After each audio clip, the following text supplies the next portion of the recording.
Hello, students. Today I'm going to start our new chapter, chapter 12 train कहो या रेलगाड़ी। यह रेलगाड़ी का इतिहास है।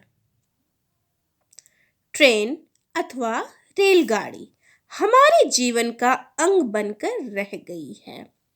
इसने मानव की आर्थिक, सामाजिक और सांस्कृतिक प्रगति में विशेष योगदान दिया है।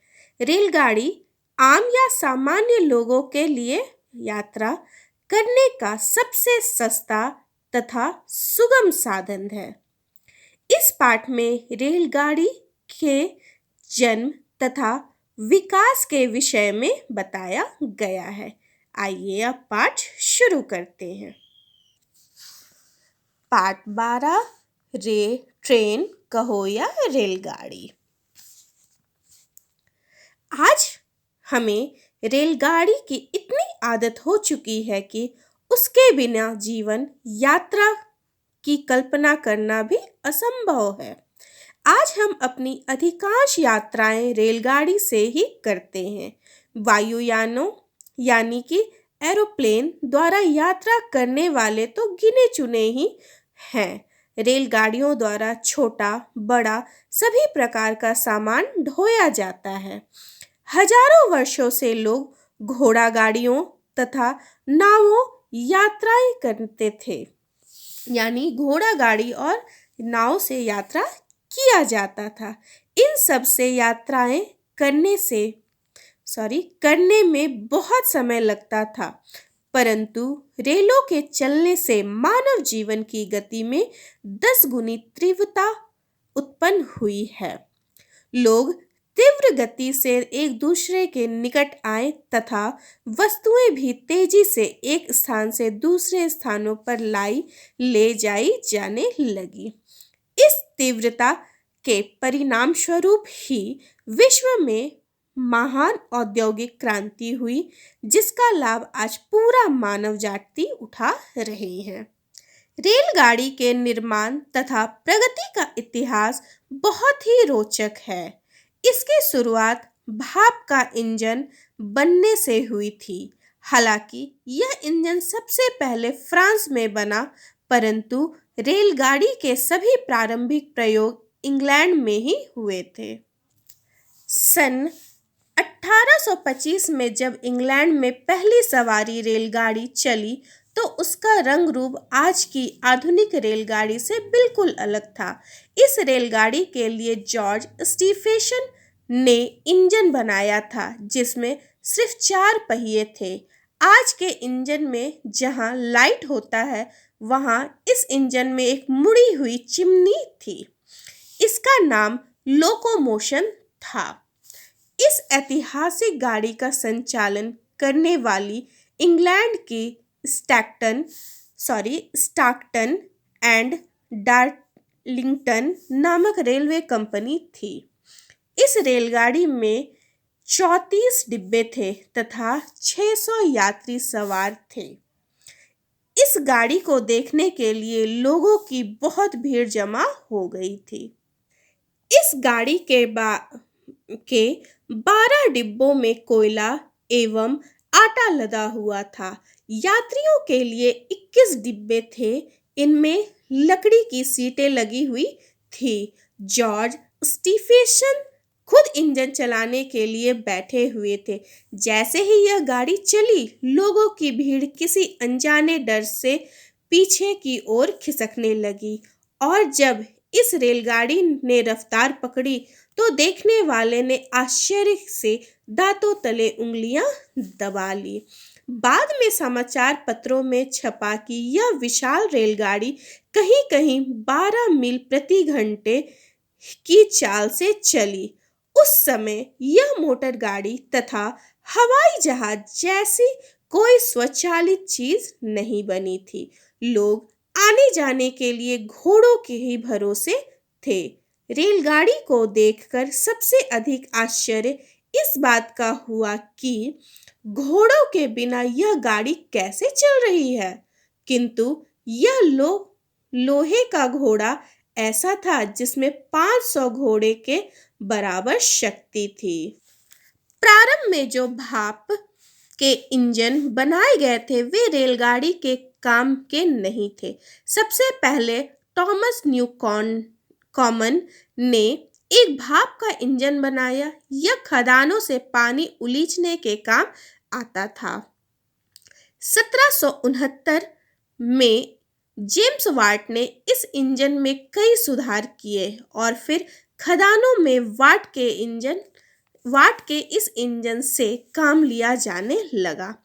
सबसे पहले न्यूटन ने यह सुझाव दिया कि भाप से स्वयं चलने वाला इंजन पहले बनाया जाना चाहिए। ऐसा इंजन सबसे पहले फ्रांस में बना। 1769 ईस्वी में निकोलस जोसेफ क्यूबो ने इसका आविष्कार किया। इस इंजन में एक पहिया आगे और दो पहिया पीछे लगे थे। अनेक लोगों ने इस इंजन के चलने की खबर पर भरोसा नहीं किया। एक दिन प्रदर्शन के लिए निकोलस ने इसे सड़क पर लाया क्योंकि यह पटरी पर नहीं चलता था। निकोलस तथा उसके कई साथी इस इंजन पर चढ़ गए। भाप छूटने लगी और इंजन धड़धड़ाता हुआ आगे बढ़ने लगा। जब इस इंजन ने 9 किलोमीटर प्रति घंटे की रफ्तार पकड़ी तो पेरिस के दर्शक उछल उछलकर खुशी से चिल्लाने लगे। शायद यह देखकर निकोलस खुशी में आ गया। उसने इस इंजन को और अधिक तेज चलाने का प्रयास किया, किंतु इंजन उलट गया। लोग डर गए। सरकार ने इस इंजन को खतरनाक खिलौना नाम दे दिया तथा इसे बनाने वाले को जेल में डाल दिया। कुछ समय बाद निकोलस जेल से रिहा हो गया, किंतु उसने इस इंजन पर और काम नहीं किया। उसी दौरान इंग्लिश चैनल के उस पार में एक चतुर अंग्रेज लड़का ऐसा ही इंजन बनाने में जुटा था। यह आज तक किसी को पता नहीं है कि विलियम मार्डोक नामक इस लड़के को निकोलस के इंजन के विषय में ज्ञान था या नहीं। वह जेम्स वाट के कारखानों में काम करता था। वह अपने खाली समय में भाप का इंजन बनाने में लगा रहता था। 1782 से 1786 में उसने एक छोटा सा इंजन बनाने में सफलता प्राप्त की। उसका यह इंजन उसके कमरे में अपने आप दौड़ा करता था। एक शाम उसने इस इंजन को सूनी गली में दौड़ाया, यानी खाली गली में दौड़ाया। जब एक आदमी ने देखा कि कोई जीव चिंगारी और धुआं छोड़ते हुए भागा जा रहा है तो उसके होश उड़ गए। किंतु जेम्स वाट ने विलियम से कहा कि तुम ऐसे ही समय बर्बाद करते रहते हो, मैं तुम्हें नौकरी से निकाल दूंगा। इसलिए उसने फिर आगे अपने इस इंजन पर काम नहीं किया। किंतु विलियम के एक मित्र ने उसके परिश्रम मेहनत को बेकार नहीं जाने दिया। रिचर्ड ट्रेविथिक ने उसके इस इंजन के आधार पर एक बड़ा इंजन बनाया। सन 1804 में एक दिन रिचर्ड ने अपने इस इंजन को चलाया। इस इंजन ने 10 टन लोहे तथा 70 व्यक्तियों के भार को खींचा। लोग इस इंजन की ओर गंभीरता से आकर्षित हुए। रिचर्ड ने इस इंजन को लोहे के जंगल में गोल गोल घुमाकर खूब पैसे कमाए। अतः यह इंजन केवल तमाशे वाली वस्तु बनकर रह गया। इसके कुछ समय बाद इंग्लैंड के ही जॉन व्लेकिनशॉप ने एक नया इंजन बनाया। इसमें भूरे नाम के इंजीनियर ने भी उसकी मदद की। व्लेकिनशॉप ने इस बात को पूरा ध्यान दिया कि इंजन पटरी से नीचे ना उतरे। उसने अपने रैक इंजन के नीचे दांतेदार पहिए लगाया तथा जो पटरी पर अटक अटक कर चलती थी। अतः यह इंजन रगड़ के साथ चलता था, किंतु फिसलता नहीं था। पर्वतीय क्षेत्रों में आज भी कुछ इंजन इसी प्रकार के चलते हैं। उसी दौरान इंग्लैंड तथा फ्रांस के बीच युद्ध छिड़ गया। खदान मालिकों ने युद्ध में काम लेने के लिए भाप के इंजन की आवश्यकता महसूस की। उन्होंने भाप का नया इंजन बनाने के लिए विलियम हेडली नामक इंजीनियर को प्रेरित किया। हेडली रैक इंजन से प्रभावित नहीं था। उसने अपने मित्र टिमोथी हैकवर्थ को मदद से 1813 में एक इंजन का ढांचा बनाया। इस इंजन का नाम था पफिंग विली। यह एक सफल इंजन सिद्ध हुआ। इस घटना के लगभग 12 वर्ष बाद 1825 में जॉर्ज स्टीफेंसन ने पहली सवारी गाड़ी बनाई। इससे पहले भी उसने कई भाप के इंजन बनाए थे, लेकिन टिमोथी हैकवर्थ से मुलाकात करने के बाद उसने एक खास भाप का इंजन बनाने का निर्णय लिया। उसने 1814 में ब्लचर नामक एक विशेष भाप का इंजन बनाया। यह 30 टन वजन लादकर 5 मील प्रति घंटा की गति से दौड़ सकता था।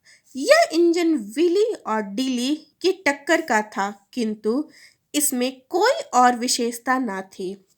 स्टीफेंसन ने अपने अगले इंजन में ऐसे सुधार किए जिससे सवारी रेलगाड़ी के विकास कार्य में पूरी सफलता मिल सकी। सन 1825 से पूर्व रेलगाड़ियां केवल सामान ढोती थी। 1921 में इंग्लैंड की संसद ने सवारी रेलगाड़ी की मंजूरी दी और 1925 में स्टॉकटन एवं डार्लिंगटन कंपनी के माध्यम से संसार की पहली सवारी रेलगाड़ी चली। फिर क्या था, रेलगाड़ियां चलती गई और सारा संसार इस पर आश्रित हो गया। इस पाठ को दोबारा आप लोग पढ़ोगे और ये क्वेश्चन आंसर अपनी नोटबुक में लिखोगे।